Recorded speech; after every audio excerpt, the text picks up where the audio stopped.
श्रीसूर्यकवचं श्रीगणेशाय नमः। श्रीसूर्य उवाच साम्ब साम्ब महाबाहो शृणु मे कवचं शुभं। त्रैलोक्यमङ्गलं नाम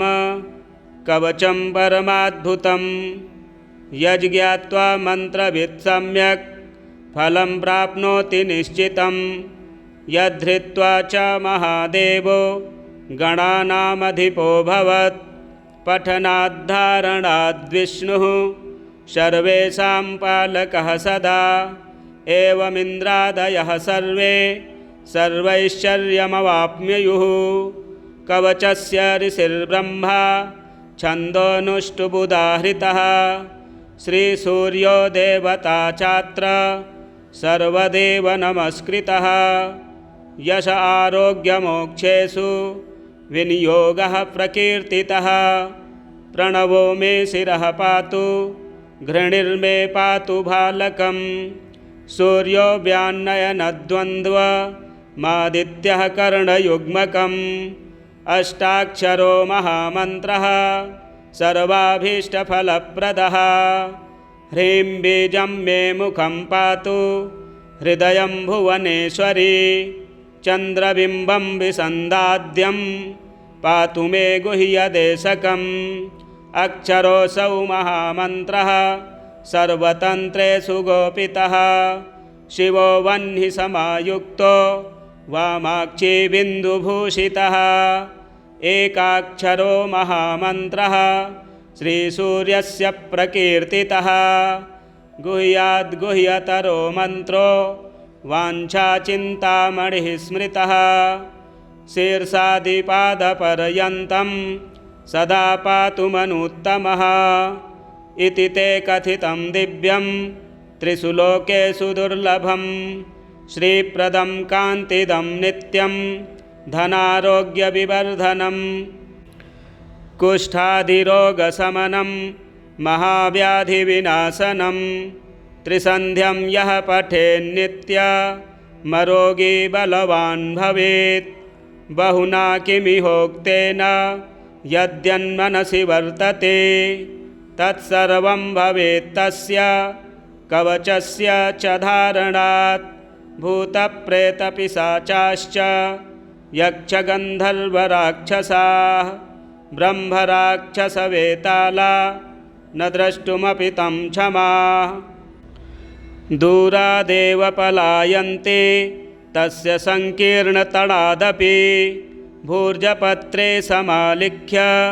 रोचना गुरुकुङ्कुमैः। रविवारे च सङ्क्रान्त्यां सप्तम्यां च विशेषतः धारयेत् साधकश्रेष्ठः। श्रीसूर्यस्य प्रियो भवेत्। त्रिलोहमध्यगं कृत्वा धारयेत् दक्षिणे करे। शिखायामथवा कण्ठे सोऽपि सूर्यो न संशयः। इति ते कथितं शाम्ब त्रैलोक्यमङ्गलाभिधं। कवचं दुर्लभं लोके तव स्नेहात् प्रकाशितम्। अज्ञात्वा कवचं दिव्यं यो जपेत् सूर्यमुत्तमं। सिद्धिर्न जायते तस्य कल्पकोटिशतैरपि। श्रीब्रह्मयामले त्रैलोक्यमङ्गलं नाम सूर्यकवचं सम्पूर्णम्। श्रीसूर्यमण्डलाष्टकम्। नमः सवित्रे जगदेकचक्षुषे जगत्प्रसूतिस्थितिनाशहेतवे। त्रयीमयाय त्रिगुणात्मधारिणे विरञ्चि नारायणशङ्करात्मन्। नमोऽस्तु सूर्याय सहस्ररश्मये सहस्रशाखान्वितसम्भवात्मने। सहस्रयोगोद्भवभावभागिने सहस्रसङ्ख्यायुगधारिणे नमः। यन्मण्डलं दीप्तिकरं विशालं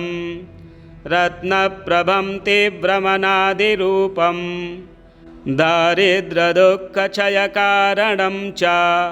पुनातु मां तत्सवितुर्वरेण्यं।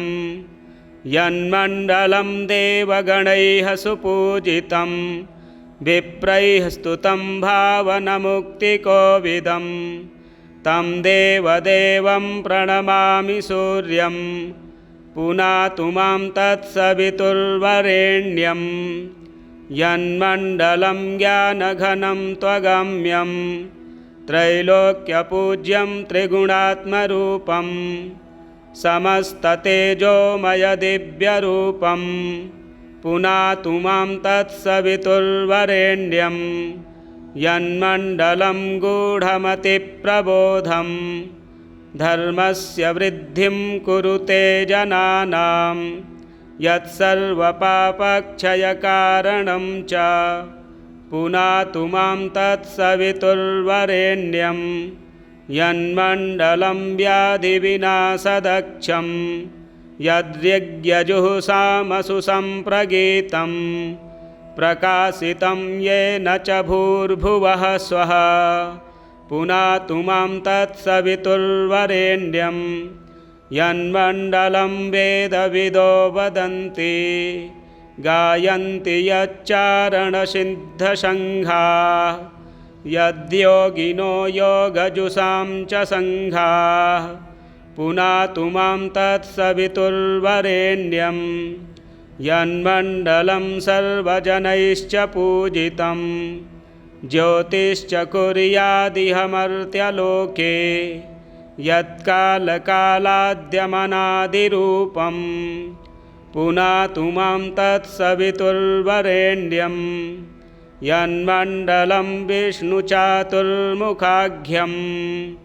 यदक्षरं पापहरं जनानां यत्कालकल्पक्षयकारणं च पुनातु मां तत्सवितुर्वरेण्यं यन्मण्डलं विश्वसृजं प्रसिद्ध मुत्पत्तिरक्षाप्रलयप्रगल्भं यस्मिन् जगत्संहरतेऽखिलं च पुनातु मां तत्सवितुर्वरेण्यं यन्मण्डलं सर्वगतस्य विष्णो रात्मा परं धाम विशुद्धतत्त्वं सूक्ष्मान्तरैर्योगपथानुगम्यं पुनातु मां तत्सवितुर्वरेण्यं यन्मण्डलं वेदविदो वदन्ति गायन्ति यच्चारणसिद्धसङ्घाः यन्मण्डलं वेदविदः स्मरन्ति पुनातु मां तत्सवितुर्वरेण्यं यन्मण्डलं वेदविदोपगीतं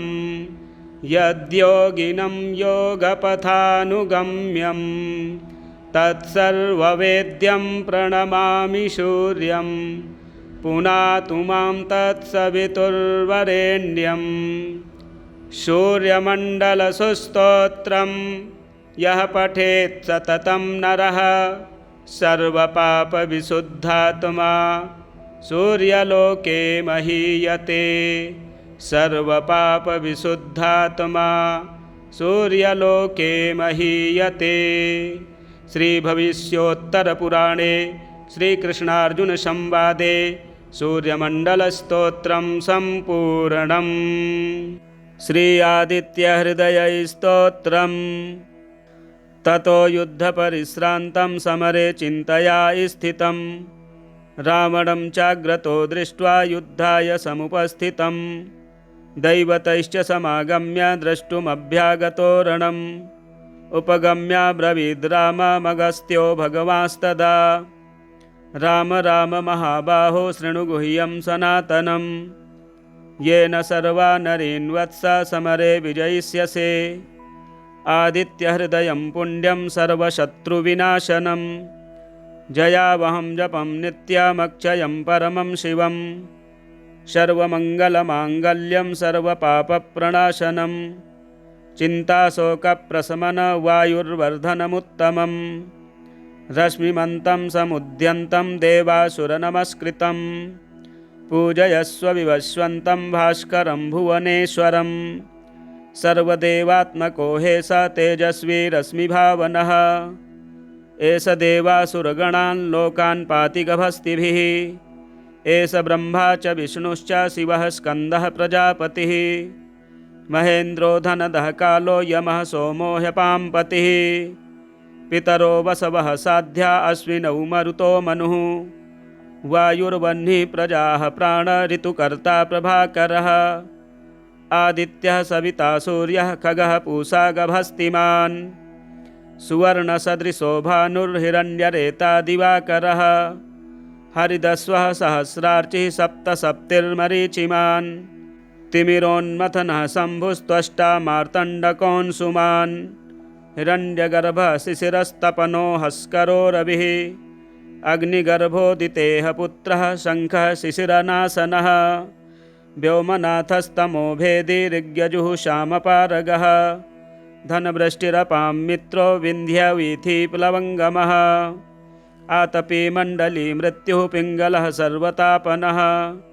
कविर्विश्वो महातेजा रक्तः सर्वभवोद्भवः नक्षत्रग्रहतारणामधिपो विश्वभावनः तेजसामपि तेजस्वी द्वादशात्मन्नमोऽस्तु ते नमः पूर्वाय गिरये पश्चिमायाद्रये नमः ज्योतिर्गणानां पतये दिनाधिपतये नमः जयाय जयभद्राय हर्यश्वाय नमो नमः नमो नमः सहस्रांशो आदित्याय नमो नमः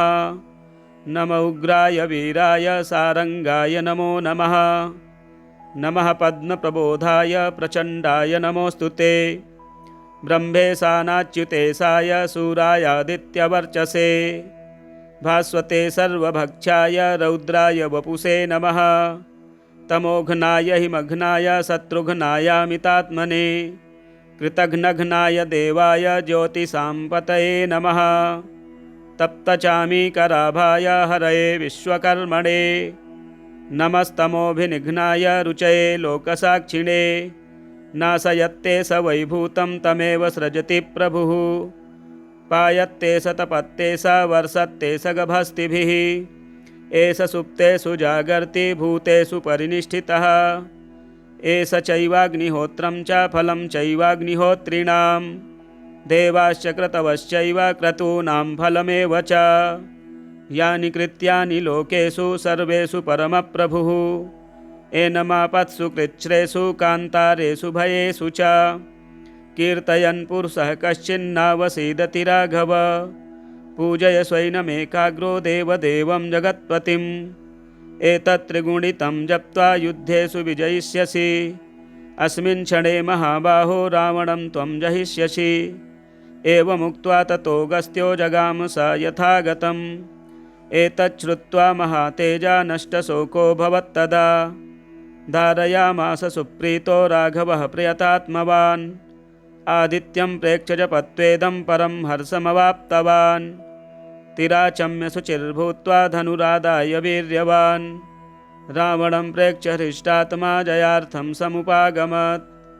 सर्वयत्नेन महतावृतस्तस्य वधेऽभवत् अथ रविरवदन्निरीक्ष्य रामं मुदितमनाः परमं प्रहृष्यमाणः निशिचरपतिसङ्क्षयं विदित्वा सुरगणमध्यगतो वचस्त्वरेति अगस्त्यप्रोक्तम् आदित्यहृदयस्तोत्रं सम्पूर्णम्। श्रीसूर्यकवचं श्रीगणेशाय नमः। श्रीसूर्य उवाच साम्ब साम्ब महाबाहो शृणु मे कवचं शुभं त्रैलोक्यमङ्गलं नाम कवचं परमाद्भुतं यज्ञात्वा मन्त्रवित् सम्यक् फलं प्राप्नोति निश्चितं यद्धृत्वा च महादेवो गणानामधिपो भवत् पठनाद्धारणाद्विष्णुः सर्वेषां पालकः सदा एवमिन्द्रादयः सर्वे सर्वैश्वर्यमवाप्नुयुः कवचस्य ऋषिर्ब्रह्मा छन्दोनुष्टुबुदाहृतः श्रीसूर्यो देवता चात्र सर्वदेव नमस्कृतः यश आरोग्यमोक्षेषु विनियोगः प्रकीर्तितः प्रणवो मे शिरः पातु घृणिर्मे पातु भालकं सूर्यो व्यान्नयनद्वन्द्वमादित्यः कर्णयुग्मकम् अष्टाक्षरो महामन्त्रः सर्वाभीष्टफलप्रदः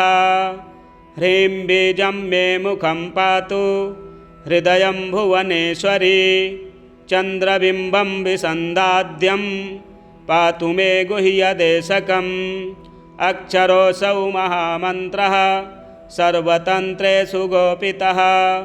शिवो वह्नि समायुक्तो वामाक्षी बिन्दुभूषितः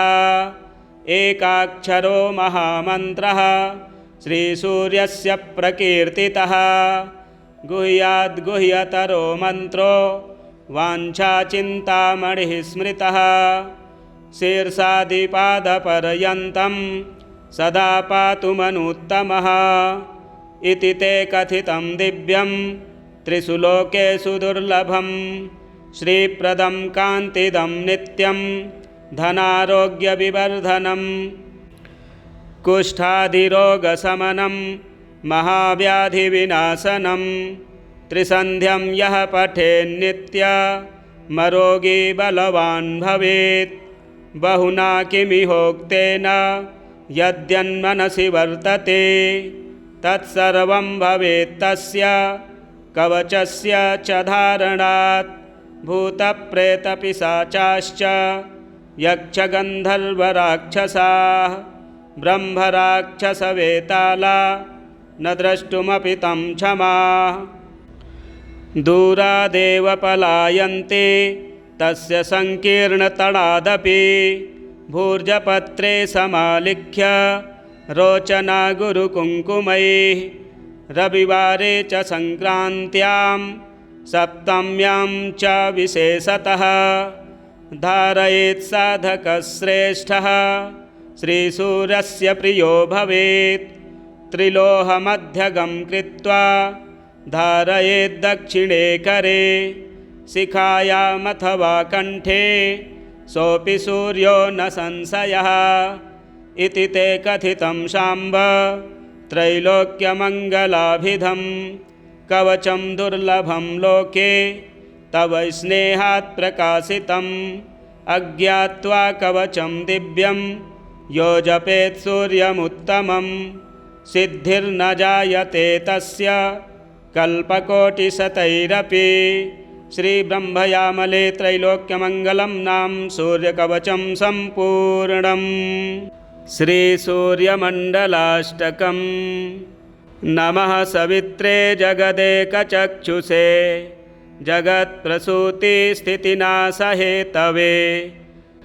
त्रयीमयाय त्रिगुणात्मधारिणे विरञ्चि नारायणशङ्करात्मन्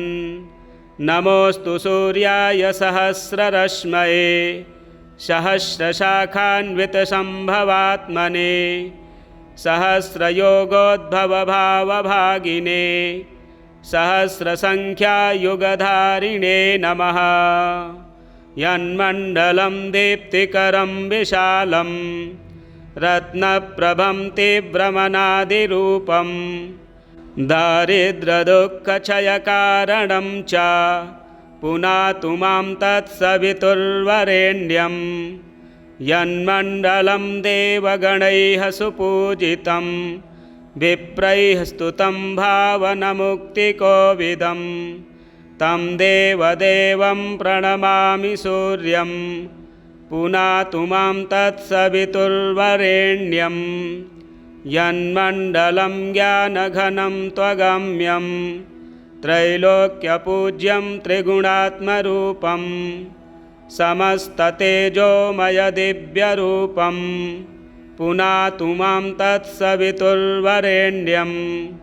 यन्मण्डलं गूढमतिप्रबोधं धर्मस्य वृद्धिं कुरुते जनानां यत्सर्वपापक्षयकारणं च पुनातु मां तत्सवितुर्वरेण्यं यन्मण्डलं व्याधिविनाशदक्षं यद्यज्ञजुःसामसु सम्प्रगीतं प्रकाशितं येन च भूर्भुवः स्वः पुनातु मां तत्सवितुर्वरेण्यं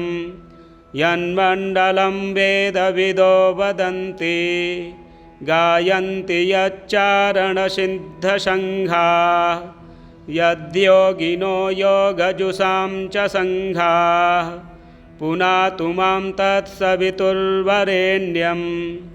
यन्मण्डलं सर्वजनैश्च पूजितं ज्योतिश्च कुर्यादिह मर्त्यलोके यत्कालकालाद्यमनादिरूपं पुनातु मां तत्सवितुर्वरेण्यं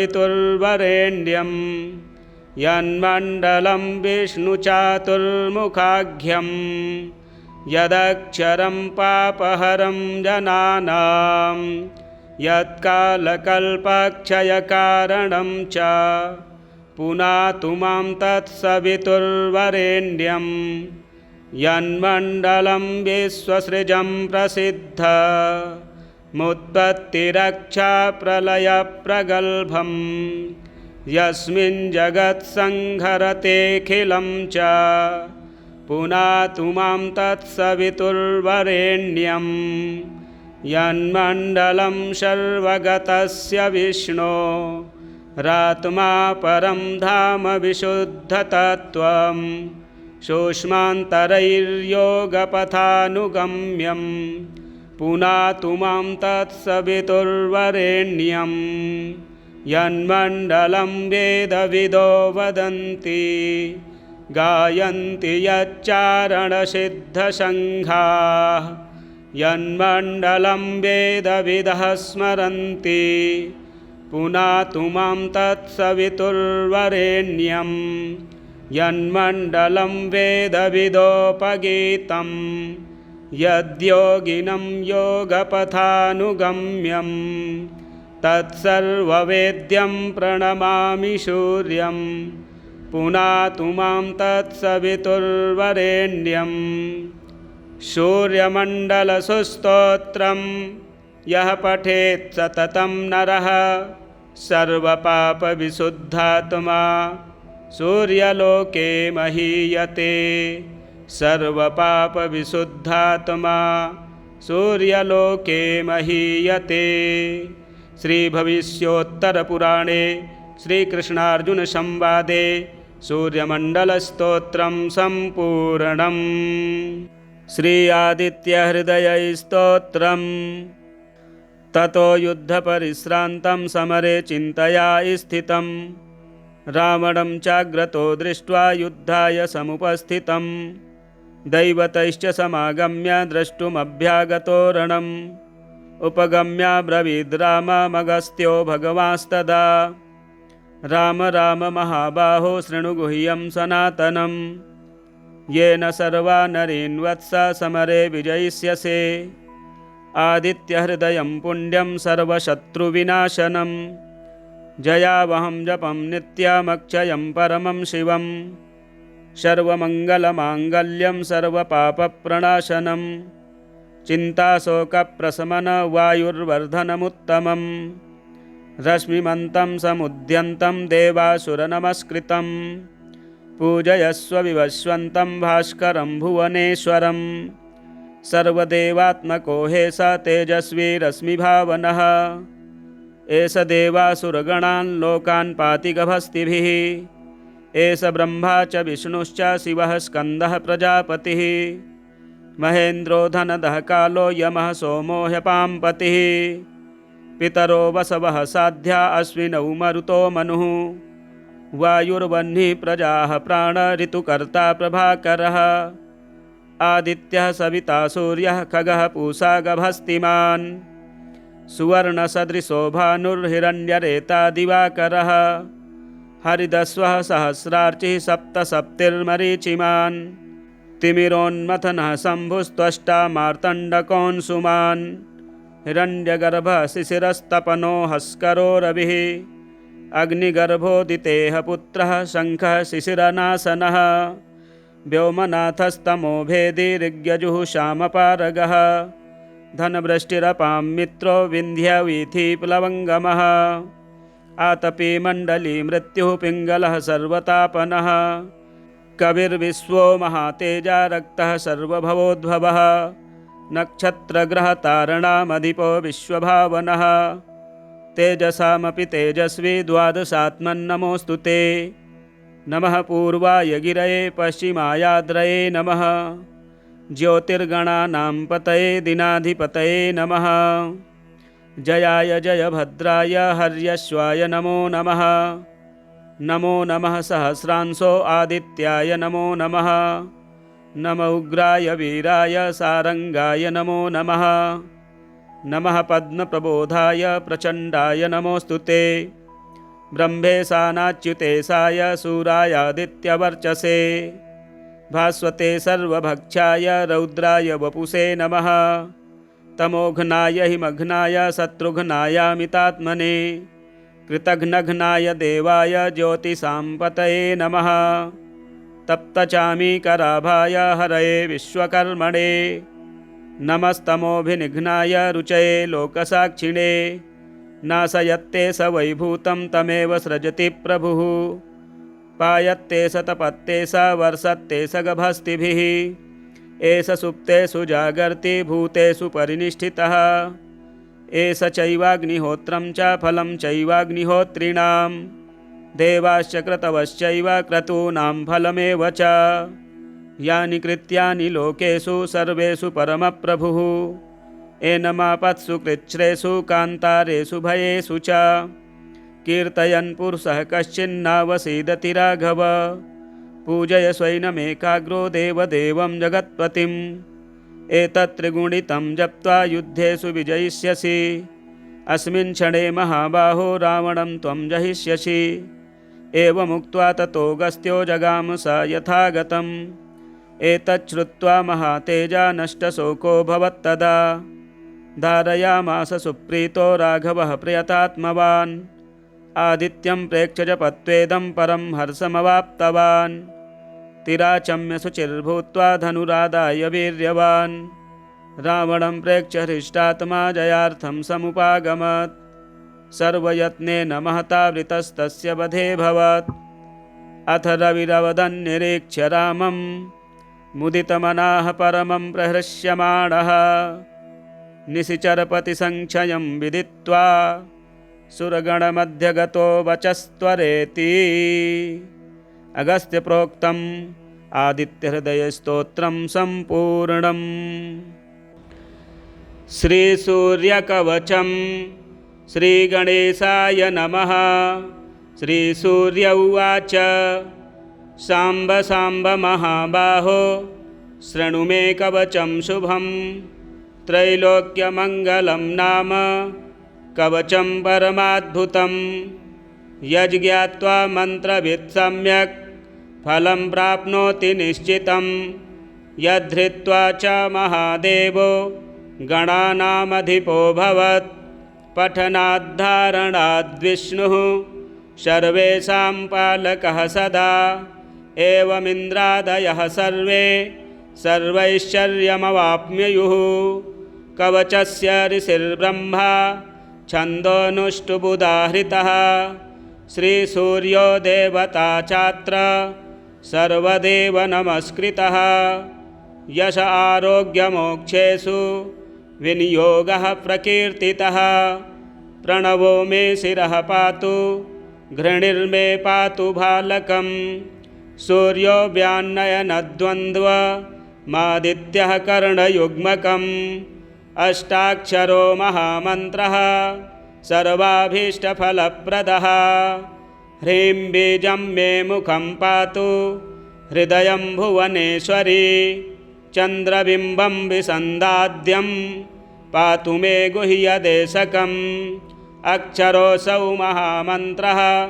सर्वतन्त्रेषु गोपितः शिवो वह्नि समायुक्तो वामाक्षी बिन्दुभूषितः एकाक्षरो महामन्त्रः श्रीसूर्यस्य प्रकीर्तितः गुह्याद्गुह्यतरो मन्त्रो वाञ्छाचिन्तामणिः स्मृतः शीर्षादिपादपर्यन्तं सदा पातु मनुत्तमः इति ते कथितं दिव्यं त्रिषु लोकेषु दुर्लभं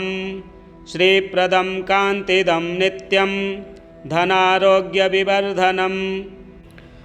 कुष्ठादिरोगशमनं महाव्याधिविनाशनं त्रिसन्ध्यं यः पठेन्नित्यमरोगी बलवान् भवेत् बहुना किमिहोक्तेन यद्यन्मनसि वर्तते तत्सर्वं भवेत् तस्य कवचस्य च धारणात् भूतप्रेतपिशाचाश्च यक्षगन्धर्वराक्षसाः ब्रह्मराक्षसवेताला न द्रष्टुमपि तं क्षमाः दूरादेव पलायन्ते तस्य सङ्कीर्णतडादपि भूर्जपत्रे समालिख्य रोचना गुरुकुङ्कुमैः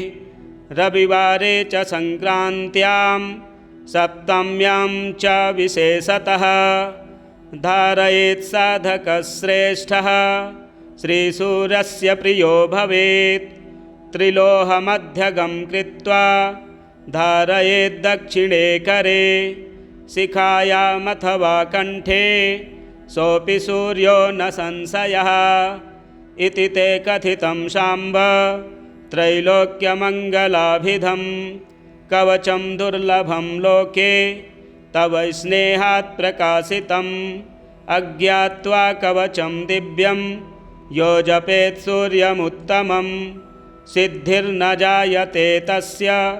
कल्पकोटिशतैरपि श्रीब्रह्मयामले त्रैलोक्यमङ्गलं नाम सूर्यकवचं सम्पूर्णम् श्रीसूर्यमण्डलाष्टकम् नमः सवित्रे जगदेकचक्षुषे जगत्प्रसूतिस्थितिनाशहेतवे त्रयीमयाय त्रिगुणात्मधारिणे विरञ्चि नारायणशङ्करात्मन् नमोऽस्तु सूर्याय सहस्ररश्मये सहस्रशाखान्वितसम्भवात्मने सहस्रयोगोद्भवभावभागिने सहस्रसङ्ख्यायुगधारिणे नमः यन्मण्डलं दीप्तिकरं विशालं रत्नप्रभं तीव्रमनादिरूपं दारिद्र्यदुःखक्षयकारणं च पुनातु मां तत्सवितुर्वरेण्यं यन्मण्डलं देवगणैः सुपूजितं विप्रैः स्तुतं भावनमुक्तिकोविदं तं देवदेवं प्रणमामि सूर्यं पुनातु मां तत्सवितुर्वरेण्यं यन्मण्डलं ज्ञानघनं त्वगम्यं त्रैलोक्यपूज्यं त्रिगुणात्मरूपं समस्ततेजोमयदिव्यरूपं पुनातु मां तत्सवितुर्वरेण्यं यन्मण्डलं गूढमतिप्रबोधं धर्मस्य वृद्धिं कुरुते जनानां यत्सर्वपापक्षयकारणं च पुनातु मां तत्सवितुर्वरेण्यं यन्मण्डलं व्याधिविनाशदक्षं यद्यज्ञजुःसामसु सम्प्रगीतं प्रकाशितं येन च भूर्भुवः स्वः पुनातु मां तत्सवितुर्वरेण्यं यन्मण्डलं वेदविदो वदन्ति गायन्ति यच्चारणसिद्धसङ्घाः यद्योगिनो योगजुषां च सङ्घाः पुनातु मां तत्सवितुर्वरेण्यं यन्मण्डलं सर्वजनैश्च पूजितं ज्योतिश्च कुर्यादिहमर्त्यलोके यत्कालकालाद्यमनादिरूपं पुनातु मां तत्सवितुर्वरेण्यं यन्मण्डलं विष्णुचातुर्मुखाख्यं यदक्षरं पापहरं जनानां यत्कालकल्पक्षयकारणं च पुनातु मां तत्सवितुर्वरेण्यं यन्मण्डलं विश्वसृजं प्रसिद्धमुत्पत्तिरक्षाप्रलयप्रगल्भं यस्मिन् जगत्संहरतेऽखिलं च पुनातु मां तत्सवितुर्वरेण्यं यन्मण्डलं सर्वगतस्य विष्णो रात्मा परं धाम विशुद्धतत्त्वं सूक्ष्मान्तरैर्योगपथानुगम्यं पुनातु मां तत्सवितुर्वरेण्यं यन्मण्डलं वेदविदो वदन्ति गायन्ति यच्चारणसिद्धसङ्घाः यन्मण्डलं वेदविदः स्मरन्ति पुनातु मां तत्सवितुर्वरेण्यं यन्मण्डलं वेदविदोपगीतं यद्योगिनं योगपथानुगम्यं तत्सर्ववेद्यं प्रणमामि सूर्यं पुनातु मां तत्सवितुर्वरेण्यं सूर्यमण्डलसुस्तोत्रं यः पठेत् सततं नरः सर्वपापविशुद्धात्मा सूर्यलोके महीयते सर्वपापविशुद्धात्मा सूर्यलोके महीयते। श्रीभविष्योत्तरपुराणे श्रीकृष्णार्जुनसंवादे सूर्यमण्डलस्तोत्रं सम्पूर्णम्। श्री आदित्यहृदयस्तोत्रम्। ततो युद्धपरिश्रान्तं समरे चिन्तया स्थितं रावणं चाग्रतो दृष्ट्वा युद्धाय समुपस्थितं दैवतैश्च समागम्य द्रष्टुमभ्यागतो रणम् उपगम्याब्रवीद् राममगस्त्यो भगवांस्तदा राम राम महाबाहो शृणु गुह्यं सनातनं येन सर्वा नरीन् वत्स समरे विजयिष्यसे आदित्यहृदयं पुण्यं सर्वशत्रुविनाशनं जयावहं जपं नित्यमक्षयं परमं शिवं सर्वमङ्गलमाङ्गल्यं सर्वपापप्रणाशनं चिन्ताशोकप्रशमनवायुर्वर्धनमुत्तमं रश्मिमन्तं समुद्यन्तं देवासुरनमस्कृतं पूजयस्व विवस्वन्तं भास्करं भुवनेश्वरं सर्वदेवात्मको हे स तेजस्वी रश्मिभावनः एष देवासुरगणान् लोकान् पाति गभस्तिभिः एष ब्रह्मा च विष्णुश्च शिवः स्कन्दः प्रजापतिः महेन्द्रो धनदः कालो यमः सोमो ह्यपाम्पतिः पितरो वसवः साध्या अश्विनौ मरुतो मनुः वायुर्वह्निः प्रजाः प्राण ऋतुकर्ता प्रभाकरः आदित्यः सविता सूर्यः खगः पूषा गभस्तिमान् सुवर्णसदृशो भानुर्हिरण्यरेता दिवाकरः हरिदस्वः सहस्रार्चिः सप्तसप्तिर्मरीचिमान् तिमिरोन्मथनः शम्भुस्त्वष्टा मार्तण्डकोऽंशुमान् हिरण्यगर्भः शिशिरस्तपनो हस्करो रविः अग्निगर्भोदितेः पुत्रः शङ्खः शिशिरनाशनः व्योमनाथस्तमो भेदी ऋग्यजुः श्यामपारगः धनवृष्टिरपां मित्रो विन्ध्यवीथिप्लवङ्गमः आतपी मण्डली मृत्युः पिङ्गलः सर्वतापनः कविर्विश्वो महातेजा रक्तः सर्वभवोद्भवः नक्षत्रग्रहतारणामधिपो विश्वभावनः तेजसामपि तेजस्वी द्वादशात्मन्नमोऽस्तु ते नमः पूर्वाय गिरये पश्चिमायाद्रये नमः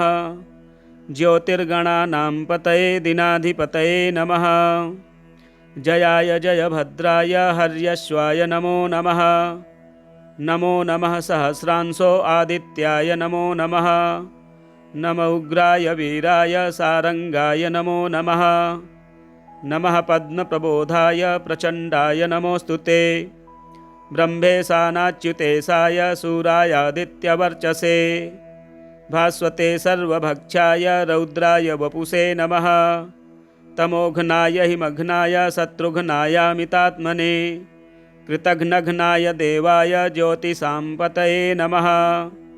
तप्तचामीकराभाय हरये विश्वकर्मणे नमस्तमोभिनिघ्नाय रुचये लोकसाक्षिणे नाशयत्ते स वैभूतं तमेव सृजति प्रभुः पायत्ते स तपत्ते स वर्षत्ते स गभस्तिभिः एष सुप्तेषु जागर्ति भूतेषु परिनिष्ठितः एष चैवाग्निहोत्रं च फलं चैवाग्निहोत्रिणां देवाश्च क्रतवश्चैव क्रतूनां फलमेव च यानि कृत्यानि लोकेषु सर्वेषु परमप्रभुः एनमापत्सु कृच्छ्रेषु कान्तारेषु भयेषु च कीर्तयन् पुरुषः कश्चिन्नावसीदति राघव पूजय स्वैनमेकाग्रो देवदेवं जगत्पतिम् एतत् त्रिगुणितं जप्त्वा युद्धेषु विजयिष्यसि अस्मिन् क्षणे महाबाहो रावणं त्वं जहिष्यसि एवमुक्त्वा ततोऽगस्त्यो जगाम स यथागतम् एतच्छ्रुत्वा महातेजा नष्टशोको भवत्तदा धारयामास सुप्रीतो राघवः प्रियतात्मवान् आदित्यं प्रेक्ष्य जपत्वेदं परं हर्षमवाप्तवान् तिराचम्य शुचिर्भूत्वा धनुरादाय वीर्यवान् रावणं प्रेक्ष्य हृष्टात्मा जयार्थं समुपागमत् सर्वयत्नेन महतावृतस्तस्य वधेऽभवत् अथ रविरवदन्निरीक्ष्य रामं मुदितमनाः परमं प्रहृष्यमाणः निशिचरपतिसङ्क्षयं विदित्वा सुरगणमध्यगतो वचस्त्वरेति अगस्त्यप्रोक्तम् आदित्यहृदयस्तोत्रं सम्पूर्णम्।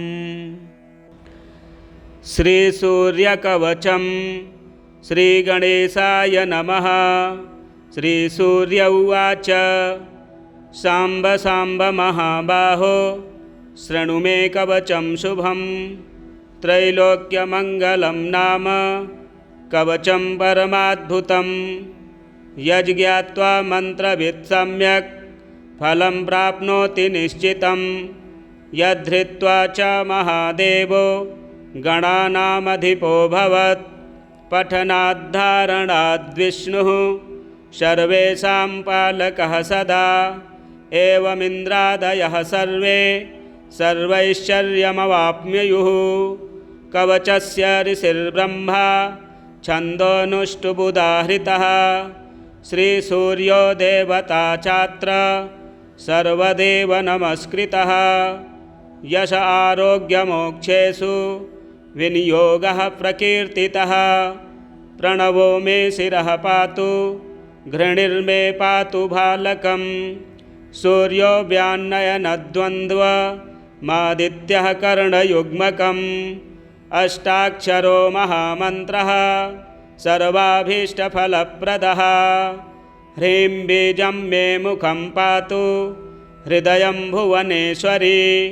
चन्द्रबिम्बं विसन्दाद्यं पातु मे गुह्यदेशकम् अक्षरोऽसौ महामन्त्रः सर्वतन्त्रेषु गोपितः शिवो वह्नि समायुक्तो वामाक्षी बिन्दुभूषितः एकाक्षरो महामन्त्रः श्रीसूर्यस्य प्रकीर्तितः गुह्याद्गुह्यतरो मन्त्रो वाञ्छाचिन्तामणिः स्मृतः शीर्षादिपादपर्यन्तं सदा पातु मनुत्तमः इति ते कथितं दिव्यं त्रिषु लोकेषु दुर्लभं श्रीप्रदं कान्तिदं नित्यं धनारोग्यविवर्धनं कुष्ठादिरोगशमनं महाव्याधिविनाशनं त्रिसन्ध्यं यः पठेन्नित्यमरोगी बलवान् भवेत् बहुना किमिहोक्तेन यद्यन्मनसि वर्तते तत्सर्वं भवेत् तस्य कवचस्य च धारणात् भूतप्रेतपिशाचाश्च यक्षगन्धर्वराक्षसाः ब्रह्मराक्षसवेताला न द्रष्टुमपि तं क्षमाः दूरादेव पलायन्ते तस्य सङ्कीर्णतडादपि भूर्जपत्रे समालिख्य रोचना गुरुकुङ्कुमैः रविवारे च संक्रान्त्यां सप्तम्यां च विशेषतः धारयेत् साधकश्रेष्ठः श्रीसूर्यस्य प्रियो भवेत्। त्रिलोहमध्यगं कृत्वा धारयेत् दक्षिणे करे शिखायामथवा कण्ठे सोऽपि सूर्यो न संशयः इति ते कथितं शाम्ब त्रैलोक्यमङ्गलाभिधं कवचं दुर्लभं लोके तव स्नेहात् प्रकाशितम् अज्ञात्वा कवचं दिव्यं यो जपेत् सूर्यमुत्तमं सिद्धिर्न जायते तस्य कल्पकोटिशतैरपि। श्रीब्रह्मयामले त्रैलोक्यमङ्गलं नाम सूर्यकवचं सम्पूर्णम्। श्रीसूर्यमण्डलाष्टकम्। नमः सवित्रे जगदेकचक्षुषे जगत्प्रसूतिस्थितिनाशहेतवे त्रयीमयाय त्रिगुणात्मधारिणे विरञ्चि नारायणशङ्करात्मन्। नमोऽस्तु सूर्याय सहस्ररश्मये सहस्रशाखान्वितसम्भवात्मने सहस्रयोगोद्भवभावभागिने सहस्रसङ्ख्यायुगधारिणे नमः। यन्मण्डलं दीप्तिकरं विशालं रत्नप्रभं तीव्रमनादिरूपं दारिद्र्यदुःखक्षयकारणं च पुनातु मां तत्सवितुर्वरेण्यं। यन्मण्डलं देवगणैः सुपूजितं विप्रैः स्तुतं भावनमुक्तिकोविदं तं देवदेवं प्रणमामि सूर्यं पुनातु मां तत्सवितुर्वरेण्यं। यन्मण्डलं ज्ञानघनं त्वगम्यं त्रैलोक्यपूज्यं त्रिगुणात्मरूपं समस्ततेजोमयदिव्यरूपं पुनातु मां तत्सवितुर्वरेण्यं। यन्मण्डलं गूढमतिप्रबोधं धर्मस्य वृद्धिं कुरुते जनानां यत्सर्वपापक्षयकारणं च पुनातु मां तत्सवितुर्वरेण्यं। यन्मण्डलं व्याधिविनाशदक्षं यद्यज्ञजुहुषामसु सम्प्रगीतं प्रकाशितं येन च भूर्भुवः स्वः पुनातु मां तत्सवितुर्वरेण्यं। यन्मण्डलं वेदविदो वदन्ति गायन्ति यच्चारणसिद्धसङ्घाः यद्योगिनो योगजुषां च सङ्घाः पुनातु मां तत्सवितुर्वरेण्यं। यन्मण्डलं सर्वजनैश्च पूजितं ज्योतिश्च कुर्यादिह मर्त्यलोके यत्कालकालाद्यमनादिरूपं पुनातु मां तत्सवितुर्वरेण्यं। यन्मण्डलं विष्णुचातुर्मुखाख्यं यदक्षरं पापहरं जनानां यत्कालकल्पक्षयकारणं च पुनातु मां तत्सवितुर्वरेण्यं। यन्मण्डलं विश्वसृजं प्रसिद्ध मुत्पत्तिरक्षाप्रलयप्रगल्भं यस्मिन् जगत्संहरतेऽखिलं च पुनातु मां तत्सवितुर्वरेण्यं। यन्मण्डलं सर्वगतस्य विष्णो रात्मा परं धाम विशुद्धतत्त्वं सूक्ष्मान्तरैर्योगपथानुगम्यं पुनातु मां तत्सवितुर्वरेण्यं। यन्मण्डलं वेदविदो वदन्ति गायन्ति यच्चारणसिद्धसङ्घाः यन्मण्डलं वेदविदः स्मरन्ति पुनातु मां तत्सवितुर्वरेण्यं। यन्मण्डलं वेदविदोपगीतं यद्योगिनं योगपथानुगम्यं तत्सर्ववेद्यं प्रणमामि सूर्यं पुनातु मां तत्सवितुर्वरेण्यं। सूर्यमण्डलसुस्तोत्रं यः पठेत् सततं नरः सर्वपापविशुद्धात्मा सूर्यलोके महीयते। सर्वपापविशुद्धात्मा सूर्यलोके महीयते। श्रीभविष्योत्तरपुराणे श्रीकृष्णार्जुनसंवादे सूर्यमण्डलस्तोत्रं सम्पूर्णम्। श्री आदित्यहृदयस्तोत्रम्।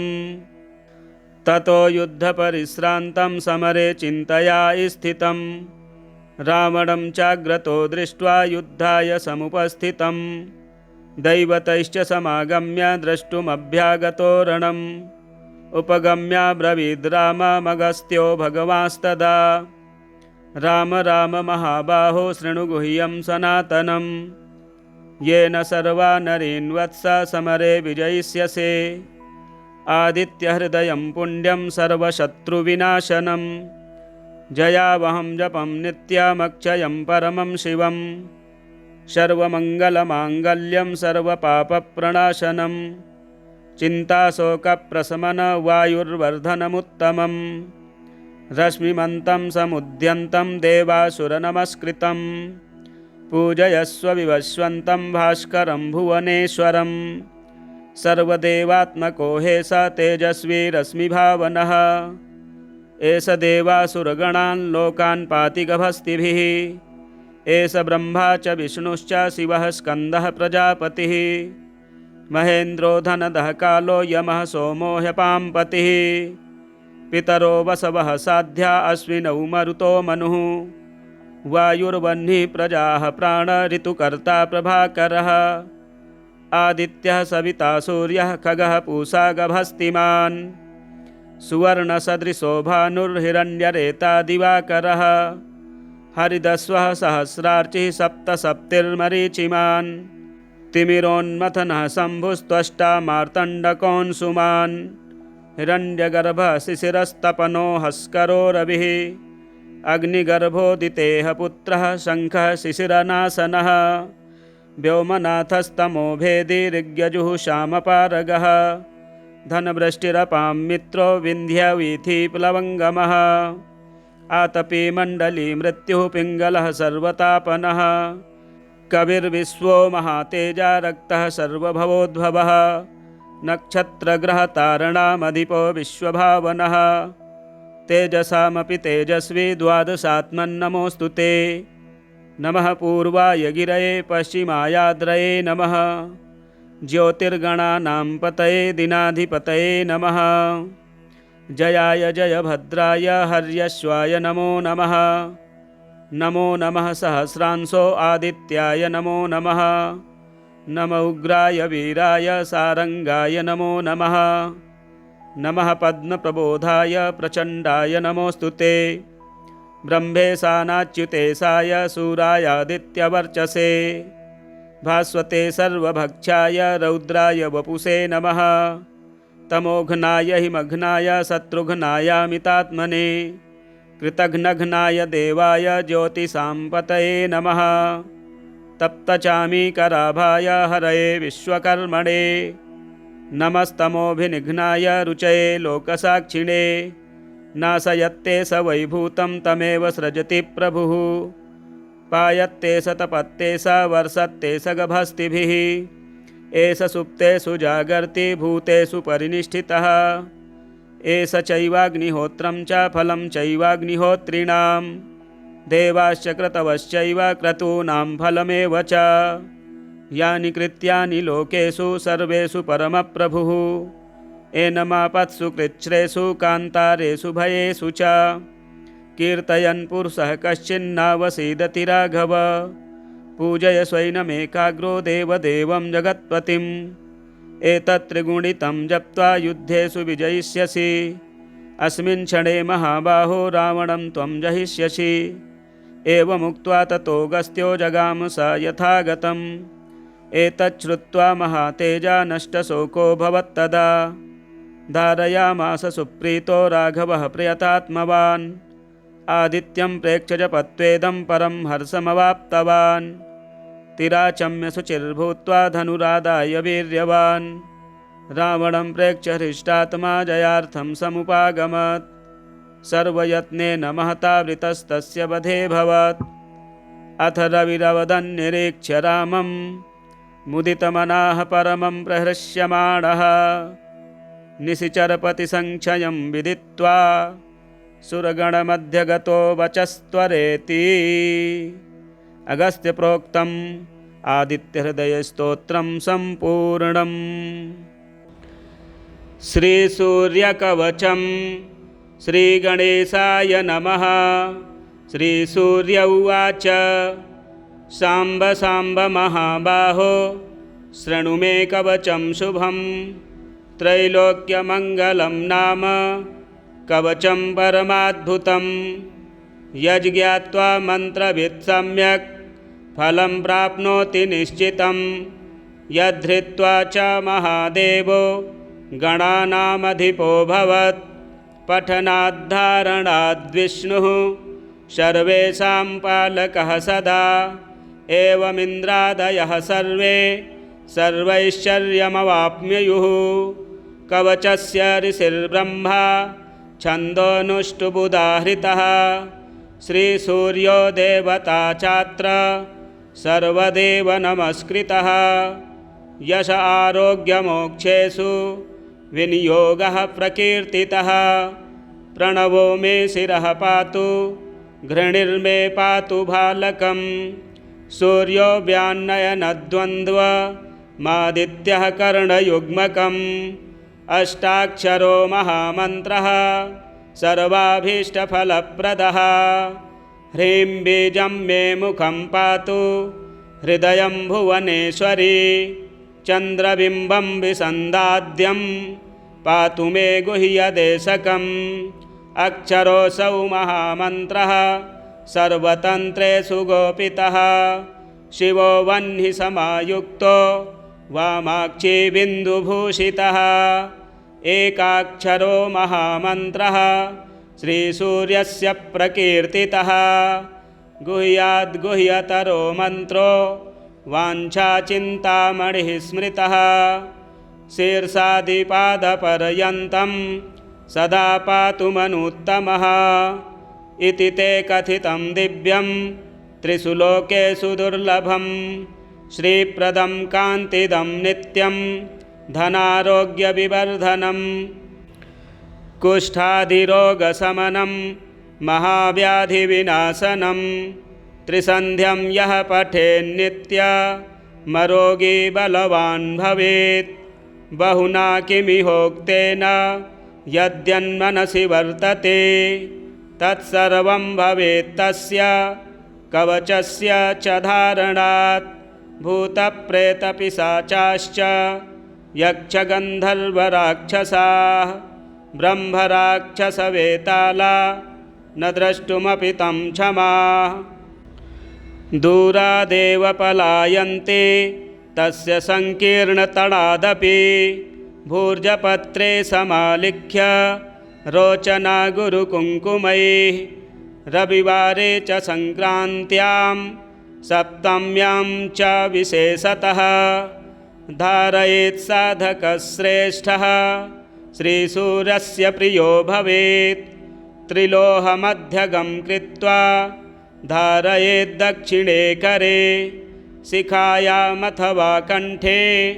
सोऽपि सूर्यो न संशयः इति ते कथितं शाम्ब त्रैलोक्यमङ्गलाभिधं कवचं दुर्लभं लोके तव स्नेहात् प्रकाशितम् अज्ञात्वा कवचं दिव्यं यो जपेत् सूर्यमुत्तमं सिद्धिर्न जायते तस्य कल्पकोटिशतैरपि श्रीब्रह्मयामले त्रैलोक्यमङ्गलं नाम सूर्यकवचं सम्पूर्णम्। श्रीसूर्यमण्डलाष्टकम्। नमः सवित्रे जगदेकचक्षुषे जगत्प्रसूतिस्थितिनाशहेतवे त्रयीमयाय त्रिगुणात्मधारिणे विरञ्चि नारायणशङ्करात्मन् नमोऽस्तु सूर्याय सहस्ररश्मये सहस्रशाखान्वितसम्भवात्मने सहस्रयोगोद्भवभावभागिने सहस्रसङ्ख्यायुगधारिणे नमः। यन्मण्डलं दीप्तिकरं विशालं रत्नप्रभं तीव्रमनादिरूपं दारिद्र्यदुःखक्षयकारणं च पुनातु मां तत्सवितुर्वरेण्यं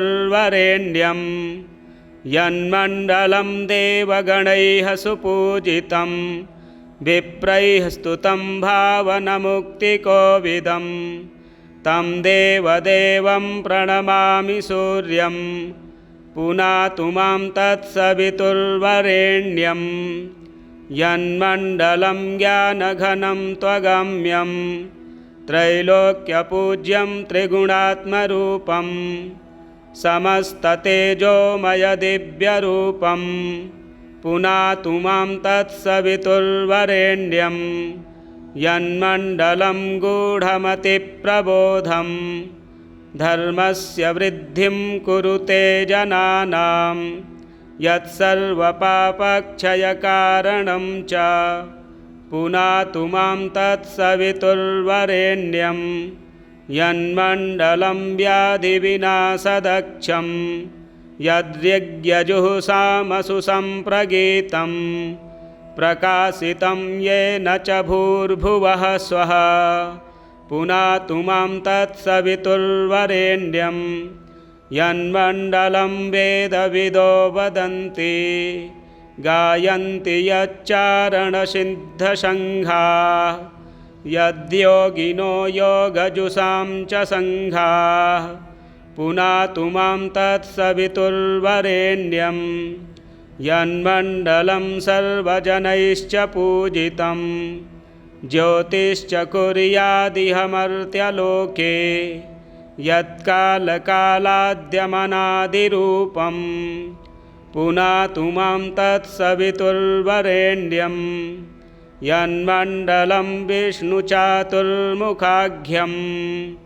यदक्षरं पापहरं जनानां